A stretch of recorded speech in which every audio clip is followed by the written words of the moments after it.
It's good to see each one this evening. We're talking this evening about one of my favorite subjects, the fossil record. I think they belong to those who are believers in the Word of God, in the Creator. The world is intrigued by fossils, and unfortunately, in many areas, we've allowed the idea that fossils belong to the evolutionist to prevail. If that's not the way you see it, then just listen close tonight. I think we can show that that's the case. Many times Christians are intimidated by the fossils. They hear this shows evolution. I think it shows just the opposite. Billions and billions of dead things and rocks laid down by water all over the world doesn't speak of evolution, it speaks of judgment. And I think it speaks very eloquently of judgment once we see all that's there. And hopefully that'll become clear. This, of course, is the evidence if we're going to establish the fact that life evolved on the earth over millions of years. How would you ever know that? Well, this is supposed to be the record. If there's evidence, if there's proof, this would have to be, as we say today, where it's at. Notice the statement that we find by Johns Hopkins. He says it's doubtful whether in the absence of fossils, the idea of evolution would represent anything more than an outrageous hypothesis. That's the only way you're going to know. Well, I think they have an absence of positive evidence for evolution. He says the fossil record and only direct evidence of the major sequential changes in the Earth's biota. So this is the place that they would have to prove evolution. If we can show that it's not here, then they're involved in just an outrageous hypothesis, according to one of the leading evolutionists. But as we think of this evidence, the evidence, consider the nature of it, and the description here from John Horner, the movie Jurassic Park, he's the real character that the fictional paleontologist was based on, the fellow who was digging up the dinosaurs up in Montana. The real fellow that fictional character was based on is Jack Horner. But he points out paleontology is a historical science, a science based on circumstantial evidence after the fact. We can never reach hard and fast conclusions. Why? You can't repeat it, you don't observe it, it's something that happened in the past. These days, he says, it's easy to go through school for a good many years, sometimes even through college, without ever hearing that some of the sciences are historical or by nature inconclusive. Now, this is the only direct evidence, and it by nature is inconclusive, and yet we have people pointing to the fossils and jumping up and down and screaming and saying it's proved. Well, they just don't understand the nature of the evidence, or certainly scientific proof, as we pointed out the other evening. But we can learn a lot from the fossils, and I think they certainly can be evaluated in terms of the two models, and that's our approach in this seminar. As we think of model comparison, one of the ways to approach it is predictions. If this is true, there are certain things we would expect to be so. If this is true, we would expect this. And they're just opposite predictions that are made by the two models regarding the fossil record. If you believe that life evolved on the earth in terms of the beginning of the fossil record, which is the most critical part, there's just a great difference. You would expect as an evolutionist to begin with very simple organisms. They would gradually, over a period of time, get more complex, and this gradualness would be linked together. On the other hand, the creationist would predict complexity right from the start. There would be an abrupt beginning, and they would be diverse and separate, not connected right from the beginning. Now, you couldn't imagine two more opposite circumstances. And so you'd be able to look at the fossil record and see which one works best. And I don't think it's that difficult to do that. As we look at the continuing record in the fossils, predicts similarities, but branching similarities as they are kin to each other and gradually branch off one from the other. There would be an allied continuum gradually moving from one to the other, whereas in this progression would be seen in the fossil record. The creationist would predict similarities based on the fact that there's a common designer. Just like the variations on a theme in a symphony, the similarities of various parts doesn't mean it wasn't designed, but that it was designed by a genius often. But they would be different similarities. There would be a mosaic. The blue tile there because it serves the purpose, not because they're kin. Instead of this branching pattern of similarities, there would be a mosaic pattern of similarities. Both predicting similarities, but a different type, separate and distinct and unalike. That is, the status quo, the fancy Latin word mean the opposite of evolution, would be the rule of the day. Now, looking at the beginning, looking at what we would expect to find, just black and white difference. And so let's look at the fossil record and see which model is served best. Well, how do we do that? You're going to tell us about it, and you're prejudiced, and you think your view is the correct one, and so you kind of slant it. Well, that's maybe true. Maybe I would do that. And so let's not listen to what Don Patton tells you are the facts about the fossil record. We're going to allow the evolutionists themselves to describe the nature of it. They're not prone to overemphasize their problems. The quotes that we're going to use evidence is from what is called in law the antagonistic witness, the one on the other side that would rather not admit what's being admitted. These are devout believers that we're quoting from, but they're believers in evolution. They are men of tremendous faith. It's just monumental faith, but it's faith in evolution. When you evaluate evidence in court, you may have a friend stand up and testify for you and say he's honest and he's a good man. But if you can get someone on the other side testifying contrary to their interest, then that evidence weighs much more. And that's the approach we're going to be using. The antagonistic witness, the one testifying contrary to their interest. What do they say about the nature of the fossil record? Let's begin looking at the beginning, the critical part. Here's a picture from National Geographic, and that certainly is an antagonistic witness, very much a promoter advertisement for evolution. But they're describing the beginning of the fossil record as an explosion of life, the Cambrian period. This is that bottom layer, supposedly, in the geologic column. This is their definition, and you got virtually nothing, and then you got virtually everything. An explosion of life. Richard Dawkins, one of the most antagonistic atheists that ever walked the earth, he's the one that said, if you don't believe in evolution, you're wicked or stupid. But he says, we find many of them already in an advanced state of evolution the very first time they appear. Well, now, how do you know they got there by evolution? Because that's where it first appears. It's not an evolutionary history that convinces him of that. They appear the first time, and they're advanced, but it's an evolutionary advancement, he said. It's as though they were just planted there without any evolutionary history. If I wrote the story, I couldn't do it any better, but I didn't. This is Richard Dawkins in the book The Blind Watchmaker. But he's convinced it's an evolutionary history, even though it's not in the fossil record. Needless to say, this appearance of sudden planting has delighted the creationist. And I'll plead guilty to that. Yes, the fossil record is delightful. It is just exactly what we would predict, certainly here at the beginning, even according to the evolutionist.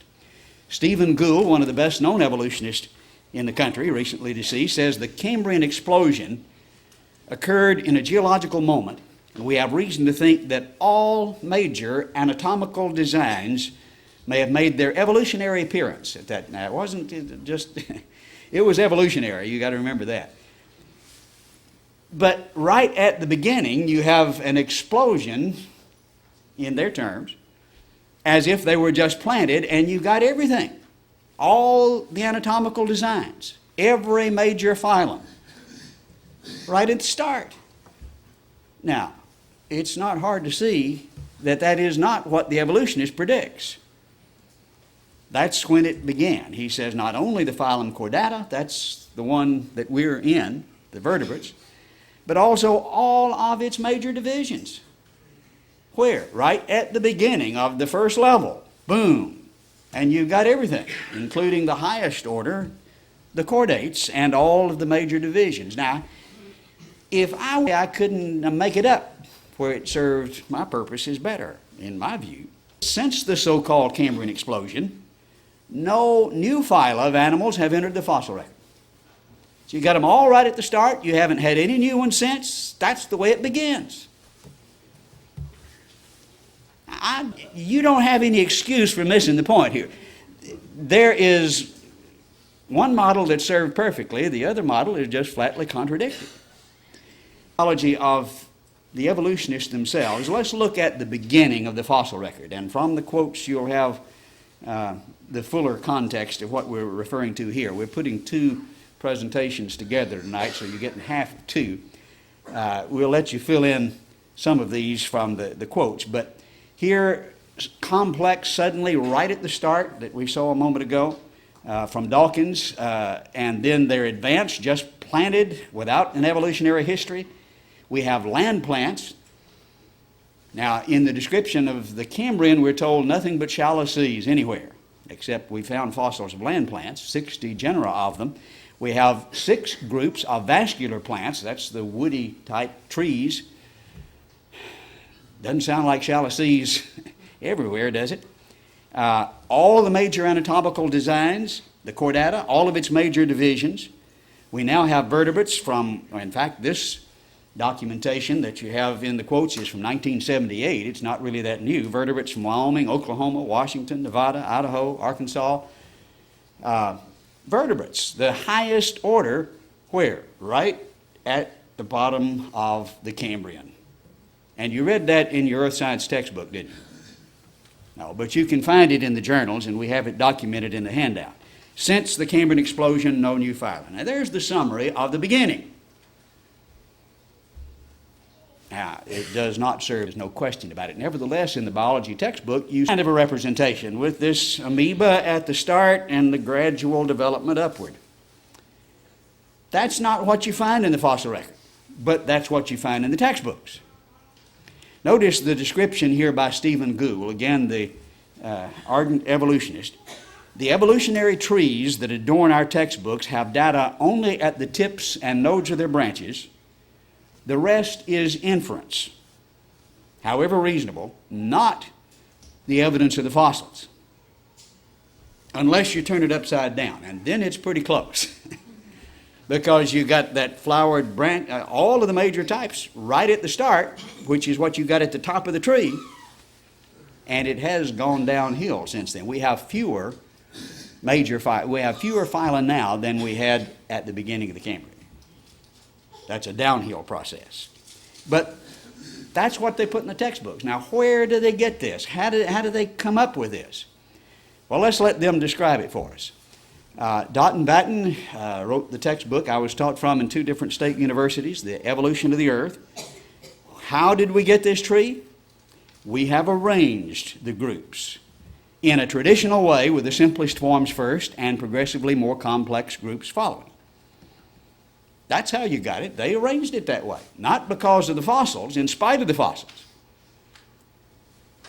This particular arrangement is arbitrary and depends on what definition of complexity you wish to choose. He illustrates by showing some people define it this way and they build their tree this way. Others define it another way and build a different type tree.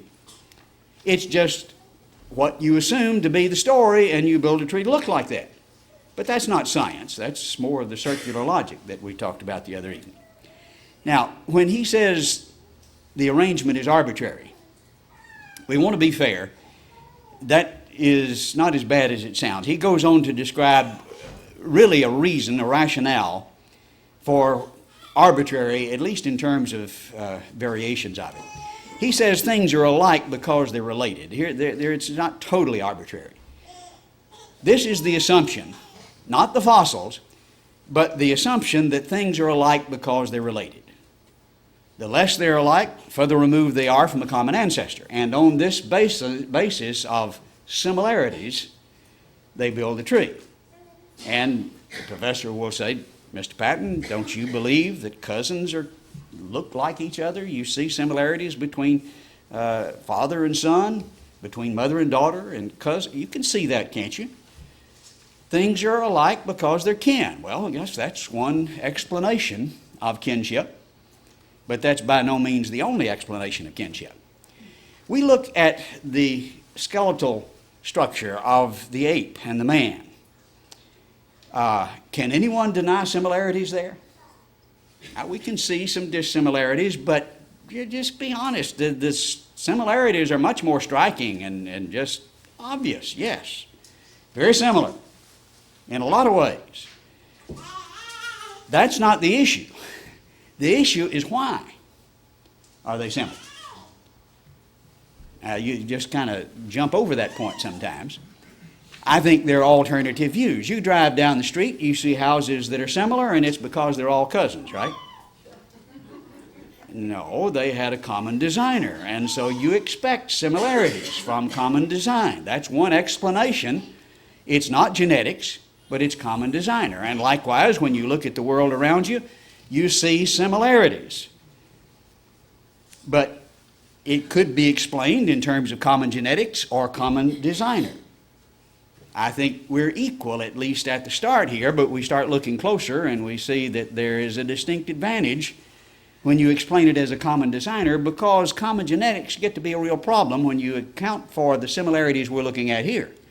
Especially when you study embryology and you see that these things ought to come from the same genes if they are as a result of common genetics. But we look at the newt's hand, which is similar in form to the hand of the man and bat and horse, but it comes from segments 2 through 5 in the embryo, whereas the lizard comes from segments 6 through 9. Man comes from segments, that is the hand, comes from segments 13 through 8. Totally different genetics produce this form. It's not from common genetics. Whoa. It's not as obvious that it's because they're kin as it certainly appears. Again, when you hear the refrain in the symphony over and over, the variations on the theme, how did that happen? Just naturally developed? No, there's a genius that designed that. That can be as a result of design, and often is, and we would expect a common designer to create similar forms, similar functions. That would be normal, and we see that in the world around us as a result of design. Lots of arguments have been based on this similarity, and supposedly this can be explained only in terms of evolution. We have been told in the past, this is somewhat dated an argument, though they've tried to update it in other forms. Look at the chromosomes and just compare what we see in terms of numbers of chromosomes. The penicillium is one of the more primitive animals. It only has 2 chromosomes. The opossum 22, the human has 46. Look at this evolutionary progression. And it looks kind of like evolution. This is a trick that's played by showing what evidence they want you to see and leaving out the other evidence. And as long as you pick and choose the similarities you want, which is the trick that's played with similarities, you look at these similarities, don't look at those, then the story can be told as they want it to be told. When you look at the rest of the picture, you see that yes, humans have 46, but the fern has 480. The chimp has more than we do at 48.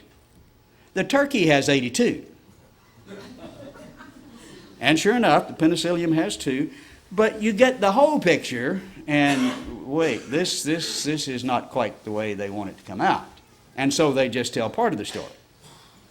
They've kind of dumped this argument, but replaced it with similar ones. And again, often the whole story is not told. What about comparing complexity based on the number of bases in the genome? Well, there is an evolutionary sequence that, if you line it up this way, it looks, well, you can see a progression here. But what are these numbers connected to? The yellow one there is the human.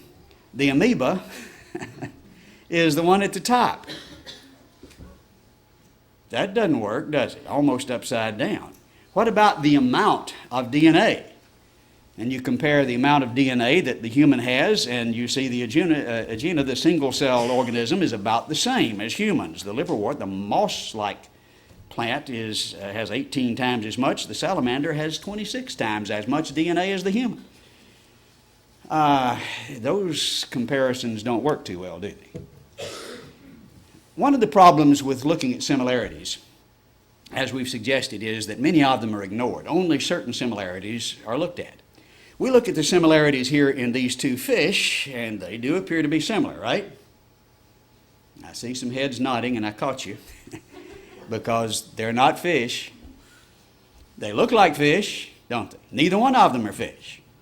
The one at the top is a reptile, the ichthyosaur, and then we have the porpoise, the mammal, at the bottom. Similar to fish, but not kin to them. The old adage, that which proves too much proves nothing. It's not a consistent picture. Sometimes it's a result of kinship, but sometimes it's not, and very obviously not. We look at the platypus, and we see a bill like a duck, and we see fur like a beaver. We see fangs on its rear legs that injects venom like the reptile, lays eggs like a reptile. He's just kin to ducks and beavers and reptiles, and way too much being proved here. When he was first discovered back in the middle 1800s, the specimen was sent to the British Museum of Natural History, and it was written up in Nature, showed a duck bill on a beaver. This is a fraud. That's reported in Nature. That's what it looks like. Kin to everybody. Well, similarities are proving a little too much here. When you look at the whole picture, just like with the chromosomes, in terms of similarities, I think you get a very different picture. Often, ours is very similar to the chimpanzees. In fact, so similar that with the right antiserum, we can utilize the blood serum from chimpanzees. It's very, very similar. Well, what does that prove? Well, it proves there's similarities there, but we look at other similarities in terms of milk chemistry. It's not the chimpanzee that's closest at all. It's the donkey. Much closer. Blood chemistry, chimpanzee. Milk chemistry, the donkey. In terms of cholesterol, lo and behold, the garter snake has cholesterol just like we do. Some of the ladies say, yeah, I thought he was kin to the snakes. We're interested in foot structure, studying the footprints down at Glen Rose. What animal has the closest foot structure to man? Ape? Now, he's got a hand for a foot, doesn't he? The closest is the glacial bear. And if you skin it, look at it in a mirror, it looks, because it is a mirror image, it's reversed. It looks very, very similar. Of course, larger, has claws on the end, and it's a quadruped, 4 legs. You wouldn't confuse it with humans, but you take the claws off, you look at it in the mirror without the skin on it, and wow, that looks like a human foot. I mean, it's very close, but it's not kin. You throw out these similarities that don't fit. In terms of tear enzyme, lo and behold, the chicken has the same very complex enzyme that we have, designed to fight bacteria. We need it in our eyes to fight bacteria. The chicken needs it in the egg to fight bacteria, and it's a very complex, long string of amino acids, very precisely arranged and precisely folded three-dimensionally to make this particular lysosome. Chicken has it like we do. Again, we're looking at a mosaic design, like the blue tile where the designer wants it, the blue tile over here where he wants it, not this allied continuum, the branching pattern of similarities predicted by the evolutionist. In terms of blood antigen A, lo and behold, one of the closest relatives is the butterbean. He has blood antigen just like us, and with brain hormones, lo and behold, the cockroach has not similar, but the same brain hormone. Notice this picture from Discover magazine. Don't squash that roach. He may be your cousin. The cockroach and man, it seems, let me back that up, share a common brain hormone. Now, brain hormones are not simple organ. I mean, this is a very complex chemical, and it's precisely the same. It's the same in the cockroach, in the man. Again, the blue tile where the designer wants it, not the branching pattern. I like to talk about similarities. I think not only can we explain it as well in terms of common designer, there is a distinct superiority in the position of common designer because it is not connected. It doesn't show the branching pattern. It doesn't fit. It proves way too much for the evolutionist. This is part of the cartoon that appeared back in Darwin's time, actually ridiculing the idea, but I think it makes the point well. If you're able to pick and choose what similarities you want to look at, not the whole picture, but just pick out the ones you want to paint the picture you want, you can prove anything.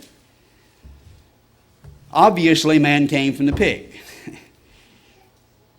How do you know? Well, you take the pig and you change it just a little bit, and then you change it, you show similarities here just a little bit more, and now then he has obviously come from the bull on down, changing just a little bit more, and finally you wind up with the man, and that proves it, you see. And you've seen diagrams in the textbook that do exactly the same thing, picking and choosing certain similarities. You line them up the way you want to line them up, you pick the similarities you want, and you prove it. Is that kind of thing proof? What have you proved? You just proved what you think.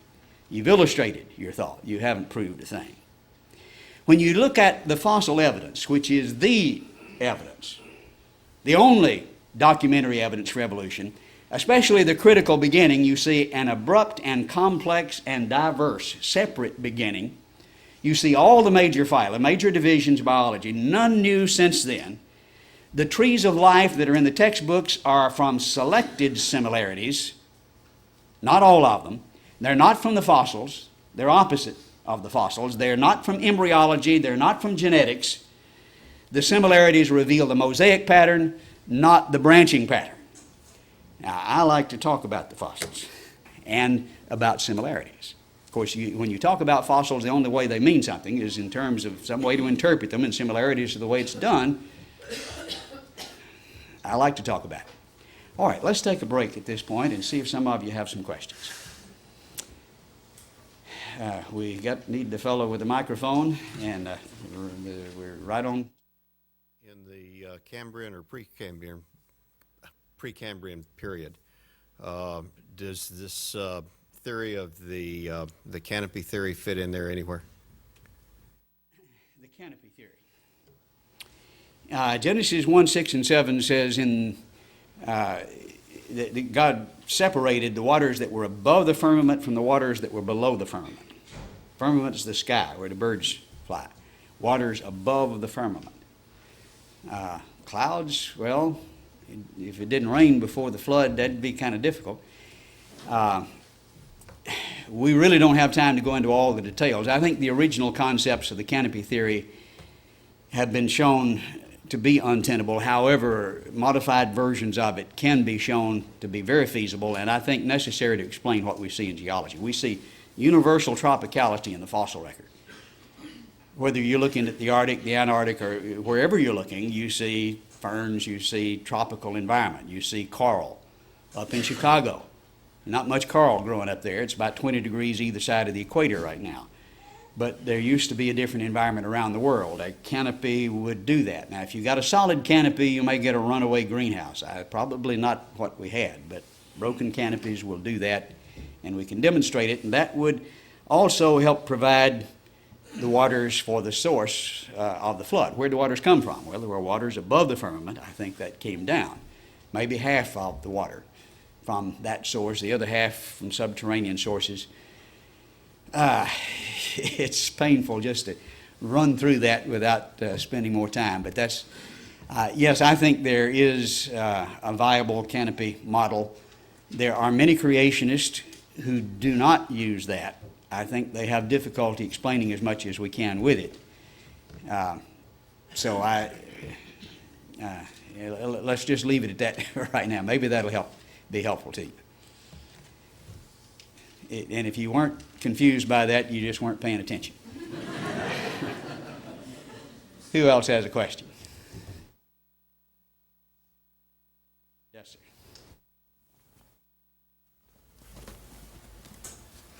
When I went to college later, they had left the model of a continuum, a slope, and went to a stair step. Have they now abandoned that? I didn't hear anything like what you've just presented with regards to the Cambrian having everything in it and nothing afterwards. Well, if you're an evolutionist, would you tell that story? The term "they" there you have to define. There's a "they" here that says this, and a "they" here. There's all kind of competing views, and some will have the bushy view, and some the stair-step view. But the bottom line is, as these antagonistic witnesses have acknowledged, you've got all the major phylum. Now, that doesn't mean you have men there, but you have chordates there. My view is that we're looking at a flood deposit. And you don't expect to find men at the bottom of the ocean, do you? Now, maybe in some traumatic turmoil circumstances, you might find in rare circumstances, and I think we have, as we pointed out the other evening. But normally, no, and that's what we would predict. But you do find chordates, you find animals with backbones. It's not because they haven't evolved to this phylum. The phylum is represented, but the phylum that lives at the bottom of the ocean. And so I think we have ecological zonation, and this ecological zone is represented here where it lived. But you do have all major phylum represented right at the beginning, and no new major phylum since. So that's not my claim. That's some of the leading opponents of evolutionists of evolution, their acknowledgement. But yes, you'll have others saying almost anything you can imagine. Upside down, perfectly upside down to what the facts are. Not unusual. People have a hard time. Why would scientists do that? And it's hard to imagine. And I think we have, as brothers and sisters in Christ, an excellent insight into that by just looking at, study the Bible. There are people that have some nutty ideas. That's not what the Bible, just opposite to what the Bible says, and you show them, look, here's what the Bible says, and they see that, and it's not because it's unclear, but they're not going to see it. Anybody here not seen that? It's not different with scientists. They have their own worldview, their religion, their philosophy, and that prevails, and you show them the facts, it's just like showing them a verse they don't want to see.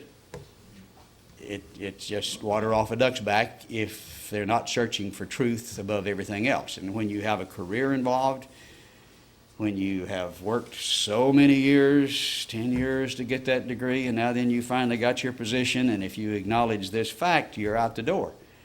There's some real pressures there. Now, there are very brave, strong men who are standing up against those pressures and taking a stand, and we pointed out the 350 of the leading scientists signed the statement and published it in National Review just a few months ago, that they doubted Darwin, and they're from the leading institutions in the country. So we see encouraging trends, but these are very, very brave men. Other questions? Yes, sir.